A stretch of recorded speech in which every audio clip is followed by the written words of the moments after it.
একজন যুবক ছিল, নাম ইউসুফ।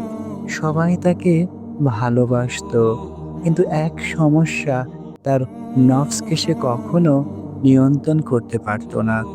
গুনাহ তার কাছে সহজ ছিল, আর নামাজ ছিল ভারী। প্রতিদিন সে নিজেকে বলতো, আজ না হয় গুনাহ করলাম, কাল থেকে ঠিক হব। কিন্তু সে কাল আর আসতো না। একদিন এক বুড়ো আলেম তাকে বললেন, তুমি জানো সবচেয়ে বড় জিহাদ কোনটা? ইউসুফ বলল, শত্রুর সাথে যুদ্ধ। আলেম বললেন, না, সবচেয়ে বড় জিহাদ হলো তোমার নিজের নফসের সাথে যুদ্ধ। তারপর কোরআনের একটি আয়াত তিনি তাকে শোনালেন।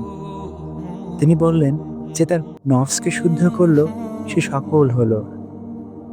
সূরা আশ-শামস আয়াত ৯। সে রাতেই ইউসুফ কেঁদে ফেলল। সে বুঝল আসল শত্রু বাইরের নয়, শত্রু তার ভিতরেই আছে। সে প্রথমবার তাহাজ্জুদে দাঁড়ালো, হাত তুলে বলল, হে আল্লাহ, আমাকে আমার নফসের উপর বিজয় দাও। কয়েক মাস পরে ইউসুফ বদলে গেল। মানুষ অবাক হলো যে ছেলে একসময় গুনাহে ডুবেছিল, সে এখন দুয়ার হাতে শান্তি খুঁজে পায়। আপনিও পারবেন, যদি আজই আপনার নফসের সাথে যুদ্ধ শুরু করেন। যদি আপনি নফসের সাথে লড়াই করতে প্রস্তুত, কমেন্ট করুন, আমি আমার নফসকে হারাবো ইনশাআল্লাহ। আর সাবস্ক্রাইব করুন কলবিয়ান টিভি, যেখানে প্রতিদিন পাবেন হৃদয় বদলে দেওয়া ইসলামিক গল্প।